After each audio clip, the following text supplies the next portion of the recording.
Barrister সুমনকে গ্রেপ্তার করেছে র্যাব। শনিবার রাতে গাজীপুরের কালিয়াকৈর এলাকা থেকে তাকে গ্রেপ্তার করা হয়। ব্যারিস্টার সৈয়দ সাইদুল হক সুমনের বিরুদ্ধে পৃথক দুটি মামলা হয়েছে। মামলা দুটির বাদী বসির আল হোসাইন নামে এক ব্যক্তি। বুধবার ঢাকার অতিরিক্ত chief metropolitan magistrate Abu Bakar সিদ্দিকের আদালতে মামলা দুটি দায়ের করা হয়। বিবাদী সাইদুল হক সুমন বিভিন্ন ইলেকট্রনিক্স মিডিয়ায় বাদীর বিরুদ্ধে এই মর্মে মিথ্যাচার করেন যে অর্থ আত্মসাৎ ও লুটপাট করিয়া বিদেশে পাচার করিয়াছেন এবং বাদী এমপি হিসাবে শপথ নেওয়ার 7 মাস পরে তার আমেরিকান পাসপোর্ট সারেন্ডার করেন, যাহা শপথ ভঙ্গের শামিল। ব্যারিস্টার সাইদুল হক সুমনের কিন্তু এটা আমাদের বিরুদ্ধে প্রথম ভিডিও নয়, কখনো আমরা এরকম পদক্ষেপ গ্রহণ করিনি এবং করতে যাইনি। প্রথমবার এটা চাওয়ার একটাই রিজন হয়েছে, একটু জেনারেল মানুষকে অ্যাড্রেস করে একদম জেনারেলি একটা কথা বলতে চাই। আসসালামু আলাইকুম। সম্মানিত দর্শক মণ্ডলী, দেশ ও প্রবাস থেকে কাছে ও দূরে, দেশের দূর দূরান্ত থেকে যারাই ঠিক এই মুহূর্তে আমার এই ভিডিওটি দেখছেন, সকলকে জানাই আন্তরিক শুভেচ্ছা ও অভিনন্দন। সম্মানিত দর্শক মণ্ডলী, আপনাদেরকে অত্যন্ত গুরুত্বপূর্ণ কিছু তথ্য দেখাবো এই ভিডিওতে, যা খুবই গুরুত্বপূর্ণ, যে বিষয়গুলো দেখলে আপনি রীতিমতো অবাক হতে বাধ্য হবেন। হ্যাঁ প্রিয় দর্শক, অবাক হওয়ার মতো একটি ভিডিও নিয়ে উপস্থিত হয়েছি। এই জন্য গুরুত্বপূর্ণ ভিডিওটি 1 সেকেন্ডেও না টেনে ধৈর্য সহকারে শেষ পর্যন্ত দেখবেন। চ্যানেলে নতুন দর্শক হলে অবশ্যই চ্যানেলটিকে সাবস্ক্রাইব করে পাশে থাকা বেল বাটনটি অন করে দিবেন। প্রিয় দর্শক, কথা না বাড়িয়ে ভিডিওতে একটি লাইক দিয়ে দেখতে থাকুন সম্পূর্ণ ভিডিওটি। যে দুর্নীতি শুরু হয়েছে, আমি দুর্নীতি বলতে বাধ্য হচ্ছি, এখনো আমি ভিতরে যাই নাই। কারণ হচ্ছে গিয়ে একই বাসায় একই মানুষের কিভাবে 1300 আর 4000 কেমনে বিল হয়, এটা আমি মানুষ দেখেন এই বিলের কাগজ ছাড়া আমি কথা বলতে চাই না। জোট সরকারের সময় অন্ধকারে 17 ঘন্টা ছিল, উনি বিদ্যুতের দামের কথা বলেন। মাননীয় সংসদ সদস্য, আপনার স্পিকারের মাধ্যমে আমি জানতে চাই তার কাছে, উনি ভুলে গেছেন। আরে অন্ধকারে থাকার যে কষ্ট, আরে সেই কষ্টের কথা বলেন। মাননীয় স্পিকার, আপনার কাছে অনুরোধ করি, আল্লাহর হস্তে সংসদ সদস্যরা বিদ্যুৎ জ্বালানি নিয়ে কথা বলেন না। আমি জানি না কোন মুখে আপনারা কথা বলার সাহস করেন, হয়তো লজ্জা শরমের অধিকার আপনাদের মধ্যে নাই। মাননীয় সদস্য জনাব সৈয়দ সাইদুল হক হবিগঞ্জ 4 সম্পূরক প্রশ্ন। জি, ধন্যবাদ মাননীয় স্পিকার। মাননীয় স্পিকার, এই প্রশ্নের ব্যাপারে সম্পূরক প্রশ্নে আমি মাননীয় প্রধানমন্ত্রীর দৃষ্টি আকর্ষণ করছি। কেন আমার বিরুদ্ধে এইরকম নির্যাতন চলতেছে? আমার এটা হচ্ছে গিয়ে সেপ্টেম্বর মাসের বিল। আমার এক একটা বিল এই মাসে বিল আসছে হচ্ছে গিয়ে 3300, এর আগের মাসে আসছে 1300, এর আগের মাসে আসছে 270। এর মানে হচ্ছে গিয়ে নিশ্চয়ই কোন একটা ঝামেলা হয়েছে, নাইলে আমার ছেলেও নাই, মেয়েও নাই, বউ বাচ্চা কেউই নাই, আমি একা থাকি আমার পিএসএ নিয়ে বাসায়। আমার বাসায় কেন হঠাৎ করে 1500 আর হঠাৎ করে 3000 বিল আসবে? বাংলাদেশের এটা শুধু আমার কথা না, এটা সারা বাংলাদেশের বিভিন্ন জায়গায় যেভাবে এই বিলের যে দুর্নীতি শুরু হয়েছে, আমি দুর্নীতি বলতে বাধ্য হচ্ছি, এখনো আমি ভিতরে যাই নাই। কারণ হচ্ছে গিয়ে একই বাসায় একই মানুষের কিভাবে 1300 আর 4000 কেমনে বিল হয়, এটা আমি মানুষ দেখেন এই বিলের কাগজ ছাড়া আমি কথা বলতে চাই না। কাগজ আমার কাছে 5 মাসের কাগজ জমা হয়েছে, এই জন্য আপনাদের সামনে দুইটা কথা বলতে চাই। আবার কত বড় দেখেন, শেখ হাসিনার উদ্যোগ, ঘরে ঘরে বিদ্যুৎ, শেখ হাসিনার নাম ব্যবহার করে এরা এই বাটপারি শুরু।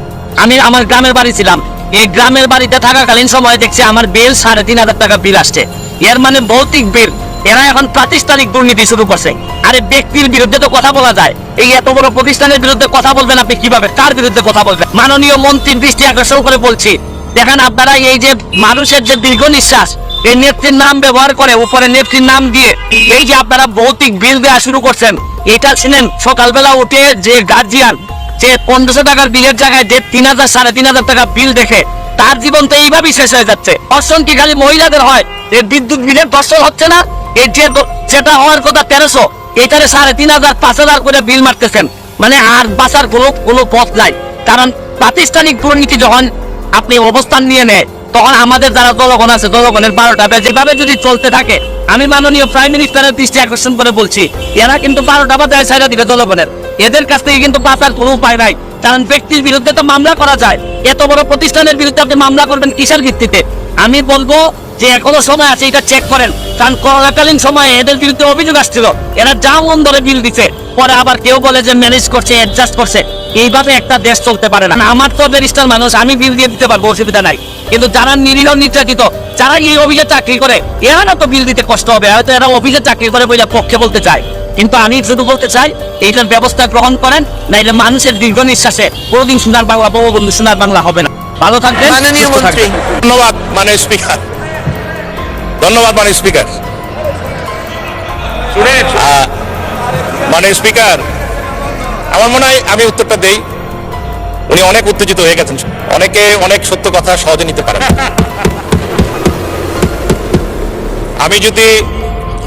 আমি মাননীয় স্পিকার, আমি চাই এই সংসদে একটা সময় দেন, জ্বালানি নিয়ে কথা বলবো। অন্ধকারে 17 ঘন্টা ছিলেন, সকলে মনে আছে। জোট সরকারের সময় অন্ধকারে 17 ঘন্টা ছিলেন, উনি বিদ্যুতের দামের কথা বলেন।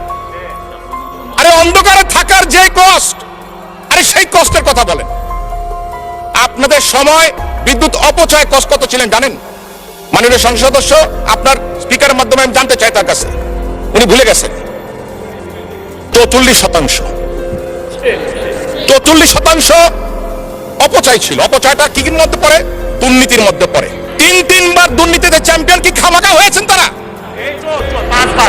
5 বার।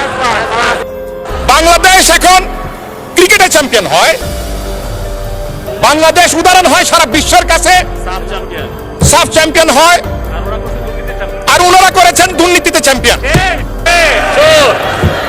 ঘন্টার পর ঘন্টা শেষ হয়ে যাবে মাননীয় স্পিকার যদি বক্তব্য দিতে হয় তাদের ব্যাপারে। কোনো প্রয়োজন নাই। চাল ডাল গম কি দাম ছিল? আরে ভাই, আপনারা তো খাদ্যই দিতে পারেন না, গুলি করে মানুষ পেরেছে। আপনারা বিদ্যুৎই দিতে পারেন না 17-18 ঘন্টা। কানসাটে আপনারা গুলি করে মানুষ হত্যা করেছেন। আমার এখনো খেয়াল আছে, সাবেক প্রধানমন্ত্রী খালেদা জিয়া গিয়েছিলেন টঙ্গীতে বিদ্যুৎ পাওয়ার প্ল্যান্ট ওপেন করার জন্য। ঢাকায় আসতে পৌঁছতে পারে নাই, তার মধ্যে বিদ্যুৎ প্ল্যান্ট বন্ধ হয়ে গেছে। মাননীয় স্পিকার, আপনার কাছে অনুরোধ করি, আল্লাহর হস্তে সংসদ সদস্যরা বিদ্যুৎ জ্বালানি নিয়ে কথা বলে। আমি জানি না কোন মুখে আপনারা কথা বলার সাহস করেন। হয়তো লজ্জা শরমের অধিকার আপনাদের মধ্যে নাই। ঘন্টার পর ঘন্টা কথা বলতে পারবো, তথ্য না খালি ডকুমেন্ট নিয়ে অপপ্রচার চালানো হচ্ছে। এটারই ফসল হচ্ছে গিয়ে এই ভুয়া আইডি থেকে এই কথাগুলা বলা আছে, যেটার উপর ভিত্তি করে তারা আজকে সাইবার ট্রাইব্যুনালে আমার বিরুদ্ধে কমপ্লেন পিটিশন ফাইল করেছেন। আমি যেটা বলতে চাই, আদালত আদেশের জন্য রেখেছেন।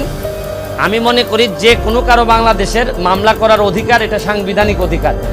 ওনারা যদি মনে করেন মামলা করার মধ্যে আমি কোনো ব্যত্যয় দেখি না, মামলা ওনারা করতেই পারেন। এবং আমি আমার যত কাগজপত্র আছে এই সহ আমি আদালতে দাখিল করব। তার সাথে আমি একটা কথাই শুধু বলতে চাই যে এই আজকে ওনারা আমার বিরুদ্ধে মামলা করার মধ্য দিয়ে প্রমাণ করলেন যে এই দেশে যারা মাইনরিটি আছেন, হিন্দু বৌদ্ধ খ্রিস্টান যারা আছেন, তারা কোনোভাবেই কোনো খারাপ অবস্থায় নাই, দুর্বল অবস্থায় নাই। তারা চাইলেই যে কোনো কারো বিরুদ্ধে মামলা করতে পারেন এবং এটার তদন্ত হয়। এবং প্রিয় দর্শক, আশা করি সম্পূর্ণ ভিডিওটি দেখলেন। ভিডিও দেখে অবশ্যই বুঝতে পেরেছেন যে বিষয়গুলো আপনাদের মাঝে তুলে ধরলাম, যে বিষয়গুলো আপনাদের মাঝে দেখালাম। এই বিষয় সম্পর্কে যদি আপনার কোনো মতামত থাকে, অবশ্যই আপনার মূল্যবান মতামতগুলো কমেন্ট বক্সে জানিয়ে দিবেন। এমনকি ভিডিওটি শেয়ার করে সকলের মাঝে ছড়িয়ে দিবেন। প্রিয় দর্শক, আজকের মতো এখানে শেষ করছি। ভালো থাকুন, সুস্থ থাকুন। আবারও দেখা হচ্ছে পরবর্তী ভিডিওতে।